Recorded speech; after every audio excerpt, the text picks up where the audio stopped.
Bapa di surga, terima kasih ya Tuhan karena kasih-Mu, berkat-Mu kepada kami semua. Dalam nama kami berdoa. Amin. Nah ini ya, bertumbuh di dalam kerajaan surga. Karena kalau polanya gereja, agama secara umum, caranya bertumbuh begini. Habis menerima Yesus sebagai juru selamat, belajar kelas pemuritan di gereja, ikut kegiatan gereja, aktif, ya, syukur-syukur belajar teologi, sering di gereja terus jadi aktif, jadi apa gitu, jadi full time gitu loh. Itu dewasa tuh. Jadi murid sampai nggak keluar. Di Tuhan nggak gitu. Kalau di Tuhan, caranya kamu jadi dewasa adalah yang tadi ya, ini masuk apa seperti anak kecil masuk ke dalam kerajaan surga. Kalau anak kecil kan akhirnya bertumbuh toh. Di mana? Di kerajaan surga. Jadi caranya cuma satu. Bukan kayak gereja ngomong. Masuk kelas pemuritan, terus aktif, terus belajar teologi, terus jadi pendeta, jadi full time, baru kamu jadi dewasa. No such thing loh di Bible. Ya. Disebut siapakah yang terbesar dalam kerajaan surga? Ya, dia tanyanya kan siapa yang terbesar? Terbesar kan bukan apa udah gede gitu ya di pikirannya konteksnya toh. Ya. Maka Yesus memanggil seorang anak kecil dan menempatkan di tengah-tengah mereka. Ya, yang dipanggil anak kecil loh. Tanyanya siapa yang terbesar? Ya, aku berkata kepadamu sesungguhnya jika kamu tidak bertobat dan menjadi seperti anak kecil ini, kamu tidak akan masuk ke dalam kerajaan surga. Jadi Tuhannya jawabnya begini. Pertanyaannya gini, siapa yang paling gede di kerajaan surga? Tuhan Yesus bilang, lu jangan mikir yang paling gede. Lu gak jadi anak kecil, lu gak masuk. Bener gak? Jawabannya begitu, jangan mikir kamu paling gede, emang lu udah masuk? Ngerti gak, Ted? Nangkap gak? Pertanyaannya nih, lihat ya. Siapa yang terbesar dalam kerajaan surga? Tuhan Yesus jawabnya, anak kecil yang masuk. Artinya, lu jangan mikir lu terbesar. Belum tentu lu di dalam. Ya Tuhan, nangkap gak? Ya, sedangkan barang siapa merendahkan diri dan menjadi seperti anak kecil ini, dia yang terbesar dalam kerajaan surga. Gitu loh. Jadi caranya menjadi terbesar di kerajaan surga adalah jadi anak kecil, masuk dulu. Kedua, merendahkan diri. Kamu terus terima berkat kerajaan surga, merendahkan diri. Jadi bukannya, oh saya dari kerajaan surga, gue sombong. Nggak begitu loh. Ngerti nggak? Jadi kayak dua step. Masuk ke kerajaan surga, kemudian bertumbuh di kerajaan surga dengan cara kamu terima terus gitu loh, merendahkan diri. Seperti anak kecil. Anak kecil tuh pintarnya apa? Terima berkat. Dikasih permen mau, dikasih stick mau, dikasih duit mau. Dikasih mainan mau. Happy. Apa? Lugu. Iya. Jadi begitu caranya. Caranya masuk seperti anak kecil dengan menerima hati Bapa. Yang kedua, terima terus gitu loh, tau nggak? Terima terus. Jadi kerajaan surga. Tidak ada orang dewasa yang dapat masuk ke dalam kerajaan surga. Kalau lu pakai cara gereja, dari habis itu pakai begitu terus masa diri dewasa, aku kasih tahu, pasti kamu tidak di kerajaan surga. Karena anak kecil yang sok gede nggak masuk. Tangkap nggak? Makanya banyak kan orang di gereja tuh berkatnya, aduh, kayak tetes, aduh setengah mati, gitu loh, hidup setengah mati, dapat satu, hidup setengah mati, doa puasa, habis itu menara doa, habis itu KKR, dapat satu, kasian lu, pompa terus, capek terus, dapat berkat satu. Kalau anak kecil nggak gitu loh, anak kecil lu, dikasih, dapat terus gitu loh. Apalagi sama kakek neneknya dikasih terus apa jadi dikasih. Jadi dia tuh sifatnya menerima kasih orang tuanya. anak kecil. Ya. Yang kedua, bertumbuh. Kasih makan, dikasih apa, ya tumbuhnya di situ. Gak pakai kerja, anak kecil yang belum bisa kerja. Anak kecil kisahnya nerima. Dan yang dia terima makanan, minuman, segala macam, susu dan makanan, itu yang bikin dia tumbuh. Bertumbuh dalam berkat. Oke? Di mana? Di kerajaan surga. Jadi orang percaya hanya dapat bertumbuh jika orang tersebut mau menjadi seperti anak kecil dan masuk dan hidup di kerajaan surga. Baru you tumbuh secara Tuhan. Masuk dan kemudian tumbuh. Jadi waktu masuk kamu bergantung pada hati Tuhan. Yang punya kerajaan dong, namanya kerajaan Tuhan. Kerajaan Allah atau kerajaan surga. Yang punya siapa? Ya Tuhan. Lu masuk apa gimana? Ya kalau dikasih izin loh. Dengan kebaikan dia toh. Iya toh, benar nggak? Dan kemudian hidup. Hidup di situ. Ya udah. Hidup di situ. Hidup itu gimana? Terima berkatnya. Jadi caranya adalah dengan terima berkatnya di kerajaan surga. Ya, tangkap ya. Tapi anak kecil, bagaimana cara dia bertumbuh? Ya makan minum dari berkat orang tuanya. Oke? Nah, makan minumnya tuh kayak apa? Di tanah perjanjian, dulu, janji Tuhan, Ia membawa kami ke tempat ini dan memberikan kepada kami negeri ini, suatu negeri yang berlimpah-limpah susu dan madunya. Ya, susu dan madu. Susu itu dibutuhkan oleh anak kecil untuk bertumbuh. Madu, manis.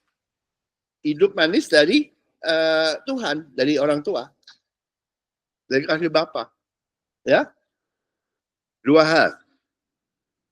Pertumbuhan dan hidup manis. Oke. Di kerajaan surga, sama. Yang pertama loh ya, ini awal ya. Nanti tapi saya nggak buka nanti di Januari aja. Ya. Yang ditaburkan di tanah yang baik ialah orang yang mendengar firman dan mengerti, dan karena itu ia berbuah. Ya. Ada yang 160 dan 30. Ya. Jadi ya, untuk you di kerajaan surga, you pertama menerima kasih Tuhan, kemudian ngerti. Sudah jadi mengecap dulu, kemudian ngerti. Ya. Itu ada itunya tuh, mengerti. Di kerajaan surga itu mengerti. Tapi untuk masuk, no. Masuk tuh masuk karena menerima kasih Tuhan, dan you mengerti. Karena dia bertumbuh, ya. Buah itu manis. Ya toh? Lalu yang kedua, Yesus membentangkan suatu perumpamaan lain, hai kerajaan surga adalah semua orang yang menaburkan benih yang baik di ladangnya. Tapi pada waktu semua orang tertidur, datanglah musuh dan yang menaburkan benih ilalang atau lalang. Di antara gandum. Lalu pergi. Ketika gandum itu tumbuh, apa yang terjadi? Dan mulai berbulir, ya toh, baru bisa dimakan toh. Jadi itu tampak jugalah lalang itu. Ada dua ya, gandum sama lalang. Maka datanglah hamba-hamba Tuhan di ladang itu dan berkata, Tuhan, bukankah benih baik yang Tuhan tabur itu di ladang Tuhan? Dari manakah ladang lalang itu? Ladang Tuhan, gereja. Tapi ada ilalang. Jawab Tuhan itu, seorang musuh yang melakukannya, lalu berkatalah hamba-hamba itu kepadanya, jadi maukah Tuhan supaya kami pergi mencabut lalang itu? Tapi dia berkata, jangan, sebab mungkin gandum itu ikut tercabut pada waktu kamu mencabut lalang itu. Oke? Nah, sekarang lihat. Di kerajaan surga, Tuhan menaburkan apa? Gandum. Kan tadi kalau di perjanjian, tanda perjanjian, susu dan madu. Satu yang menumbuhkan, satu lagi manis. Kalau yang di kerajaan surga, buah dan gandum. Satu yang manis, satu yang menumbuhkan. Sama toh? Jadi ini berkat Tuhan bagi anak dalam kerajaan surga. Hidup yang manis dan hidup yang bertumbuh. Sama. Nah, kenapa di gereja pada banyak yang nggak tumbuh? Agamawi, gereja agamawi. Nih. Waktu buah. Pada waktu ia menabur, sebagian benih itu jatuh di pinggir jalan. Lalu datanglah burung dan memakannya sampai habis. Pada setiap orang yang mendengar firman tentang kerja surga, tapi tidak mengertinya. Jadi karena nggak ngerti, alias bodoh, ya gadis yang bodoh, datanglah si jahat dan merampas yang ditaburkan dalam hati orang itu. Itulah benih yang ditaburkan di pinggir jalan. Ya, Tuhan tuh kasih benih. Benih itu adalah berkat gandum, jadi mencicipi. Tapi dicabut sama nabi palsu. Benihnya belum sampai tumbuh. Udah dimakan sama nabi palsu. Itu nggak di gereja. Pendetanya makan, jemaatnya yang ya baru bertumbuh dan disikat duitnya. Sampai nggak bisa tumbuh lagi. Kan kecaplah dan lihatlah. Tuhan berikan berkat. Supaya mengecap dan bisa mengerti. Baru mulai. Dan kalau udah ngerti kan berkatnya bertumbuh 60, 30 segala macam. Kami kasih buah satu dulu toh. Gitu toh. Boro-boro jadi 60, 30 mengerti. Dia ambil di hatinya jadi nggak ngerti. Yang satu pun dimakan sama pendetanya. Itu nabi palsu. Dimakan habis. Makanya pendetanya ya relatif kaya. Bible-nya udah bacain ya. Nih, ada lagi. Ya, nggak tumbuh itu kenapa? Di tanah yang berbatu-batu. Segera tumbuh, jadi tumbuh dikit. Tapi belum sempat berbuah lagi. Sesudah matahari terbit, lawilah ia jadi kering karena terbakar. Siapa itu? Di tanah yang berbatu itu ialah orang mendengar dan segera menerimanya dengan gembira. Tapi ia tidak berakar dan tahan sebentar saja. Orang penindasan atau pengayaan karena firman itu, orang itu pun segera murtad. Ya, bergantung pada hukum Taurat, batu-batuan. Ya, jadi nggak bisa tumbuh. Jadi akhirnya dia nggak percaya kebenaran Tuhan. Cuma tumbuh sedikit, oh Tuhan baik, Tuhan baik. Habis itu, Tuhan menghukum. Gitu loh. Yang percaya Tuhan marah, Tuhan menghukum, saya kasih tahu. Tidak ada di kerajaan surga. Gusti Allah buatan sare. Ya kalau lu percaya begitu, monggo. Tapi lu gak di kerajaan surga. Di kerajaan surga Tuhan gak marah-marah tuh. Ada. Di kerajaan surga Tuhan marah-marah. Gak ada, ya udah. Nih. Di tanah semak berduri, lalu makin besar dan menghimpitnya sampai mati. Yang ditaruhkan semak duri ialah orang yang mendengar firman itu, lalu kekuatan dunia ini dan tipu daya kekayaan menghimpit firman itu sehingga tidak berbuah. Jadi ada dua ya, diri sendiri. Takut atau khawatir dan wah nyaman, gue udah kaya. Gitu. Kan wujud dari diri sendiri ada dua. Kalau dirinya lemah, berasanya khawatir. Kalau dia kaya, dia berasanya wah gue udah hebat. Gitu loh. Itu nggak bisa tumbuh. Berkat Tuhan tidak bertumbuh di gereja agamawi. Karena dimakan habis oleh nabi palsu. Ya, di gereja agamawi, nabi palsunya makan berkatnya jemaat, lalu jemaat bergantung pada batuan hukum Taurat, terus bergantung pada diri sendiri yang terbatas. Oke? Terus yang di jemaatnya gimana? Di gereja agamawi. Ketika gandum itu tumbuh dan mulai berbulir, tampaklah the weeds atau lalang. Jadi makanan di gereja agamawi itu sebetulnya Gandum dicampur ilalang, dibikin gado-gado. Pernah nggak Lucy nyobain gandum, roti dicampur alang-alang, dipangan? Makanya di gereja agamawi, jemaatnya jadi kurus-kurus.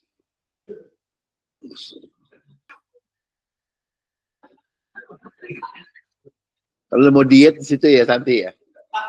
Makan ilalang aja sama gandum. Bible tuh lucu ceritanya. Makanya tuh jemaatnya makannya kayak gitu. Ada gandum dicampur ilalang. Terus dimakan. Jadi makanan di gereja agamawi adalah gandum yang dicampur lalang. Berkat Tuhan yang sebetulnya mau diberikan Tuhan untuk membawa gereja ke kerajaan surga, mengerti kasih Tuhan, itu dimakan habis sama pendetanya. Di kerajaan surga, makannya buah yang manis, yang terus bertumbuh 30, 60, 100, dan gandum yang terus bertumbuh. Itu. Jadi, caranya Tuhan begitu, menumbuhkan. Jadi proses. Penumbuhannya proses. Lo jadi anak kecil nggak langsung jadi murid. Enggak. Jadi mempelai, itu udah jadi murid. Anak kecil, jadi anak muda, terus bapak, atau dewasa, itu mempelai dan murid. Makanya, di gereja agamawi, tidak dapat bertumbuh jadi mempelai dan murid. Karena makannya ilalang sama gandum. Terus dikasih buah yang manis dari Tuhan, dimakan pendetanya. Jadi, hidupnya nggak manis, karena berkatnya manis dimakan pendetanya. Pendetanya happy, dapat manis. Pendetanya hidupnya manis, jemaatnya nggak dapat yang manis, dan makannya alalang dicampur gandum. Syukur-syukur sekali-sekali sakit perut. Bener, Bible tuh begitu, nulis tuh. Makanya dua hal. Gak bertumbuh karena gak dapat hidup yang manis. Dan gak dapat makanan yang sehat. Itu. Stunting. Jadi bodoh.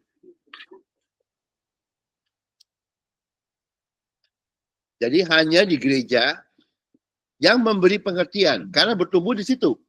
Jadi masuknya anak kecil. Tetapi untuk buahnya bertumbuh terus-terusan, mengerti. Ya, yang bisa ngajarin hanya Tuhan sendiri atau murid Tuhan. Ini enggak? Cuma dua. Jadi hanya di gereja yang memberi pengertian mengenai kerajaan surga, jemaat dapat bertumbuh menjadi mempelai dan murid Kristus. Kalau enggak bisa. Ya. Jadi untuk bertumbuh, hidupnya naik terus gitu ya. Dari anak kecil jadi anak muda. Dari anak muda jadi dewasa. Dewasa itu dua ya, mempelai ya, sama murid. Itu hanya di kerajaan surga. Bertumbuhnya melalui apa? Melalui mengerti. Ya, melalui mengerti. Itu dari diajar sama seperti itu. Itu makanya di kolam Siloam yang memberi pengertian. Karena semuanya itu murid-murid. Dan Tuhan yang memberi pertumbuhan. Dengan cara buahnya di 30, 60, dan 100. Gandumnya tambah lama tambah banyak. Dia makan sehat. Makan gandum, tidak tercampur ilalang. Dan buah yang benar, banyak. Gak diambilin sama nabi palsu. Dan seterusnya. Itu caranya bertumbuh. Ya, that's it. Oke, udah. Ya, tutup ya. Yuk.